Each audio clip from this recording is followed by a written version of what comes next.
As of about 5 months ago, we raised all the money to purchase this facility.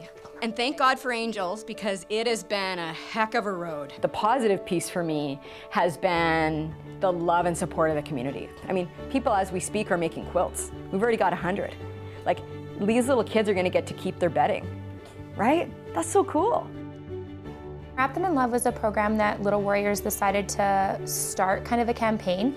We wanted the kids leaving the Little Warriors Be Brave Ranch to have something to take home with them, to comfort them, something that they can turn to. I'm sure you've seen little kids with their blankies or their teddies, and that's just kind of a security piece. I think something that they can take with them to remind them that they're doing good and that when they're having a bad day, they can turn to, wrap up in their blankie and sit in their bed or in their living room. Kind of just that one thing that they'll always have. We had heard of other charities doing it as well, just that take-home piece. So you do have something to take home with you. And we just kind of thought that it was a great way to help the kids and that it was working for other charities and that it would work for us too. I started quilting with my mom about 2 years ago. She's an avid quilter. So I think that she always hoped that I would start sewing at some point. Up until now, it hadn't been the cool thing to do, but me and my friends are getting to the age where we're finding it fun to learn and fun to do. So we started quilting and we love it. And my mom has always just given quilts as baby gifts or birthday gifts or graduation gifts. I remember getting this beautiful quilt for my wedding, and it's something that I'm gonna cherish for the rest of my life. And I'm not a Little Warrior, and I cherish something like that. So I think that these kids will really cherish these blankets for a lifetime. We've had so much support so far. I believe we have over 100 quilts, crocheted, quilted, knitted, you name it. There's fleece quilts that they're just amazing, so colorful and vibrant.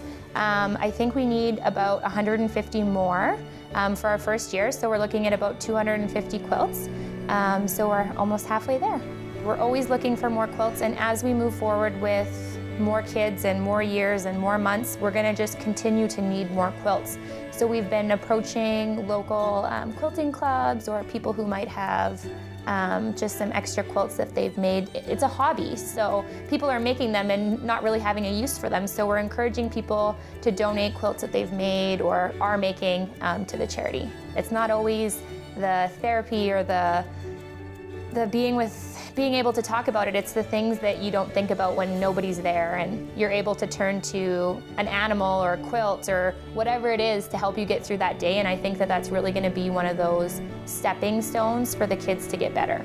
They're going to be able to look back and just say, like, this is one of the things that helped me stay warm, stay safe, and really help me heal. Even down the road, they're healing. They're going to look back in their box of stuff that they've kept and be like, that's the quilt that helped me heal.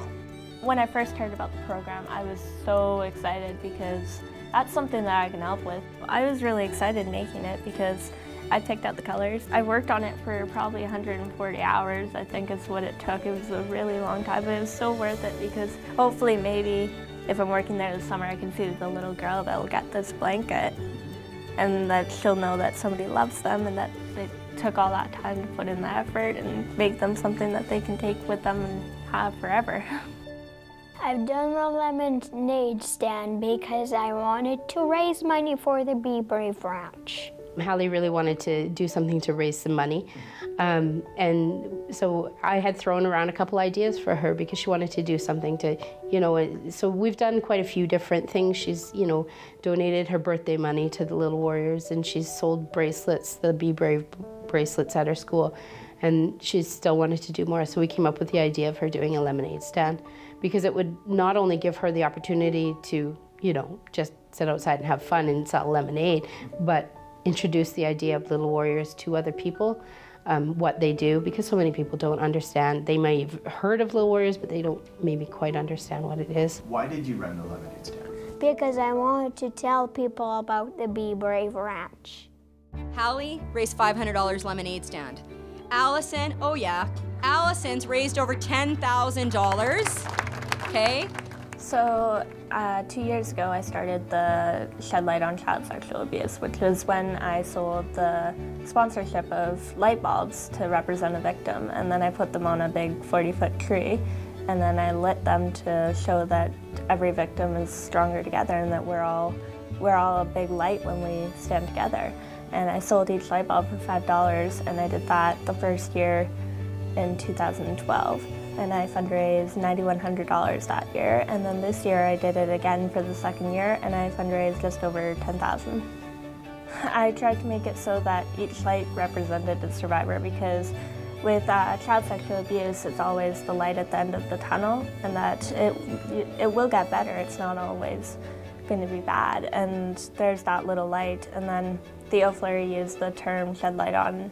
We need to shed light on this, and we need to make it known, and so I took that into context. Theo Fleury is my hero, and that's why I first started this. I read his book probably 7 times, and I really wanted to be able to make a difference, be able to help little warriors with fundraising. So I came up with the idea once I saw he kept using the term shed light, so I just made that my own. He took something that was so negative and he just made it a positive. He's a huge advocate. He's great at bringing that awareness, and with his hockey career and everything, he's just always so strong. And there was that one day when there was a bullet in his mouth and he was ready to take his life, and he was just able to get over that. I was just so impacted by that he was so strong, and I just wanted to be as strong as him.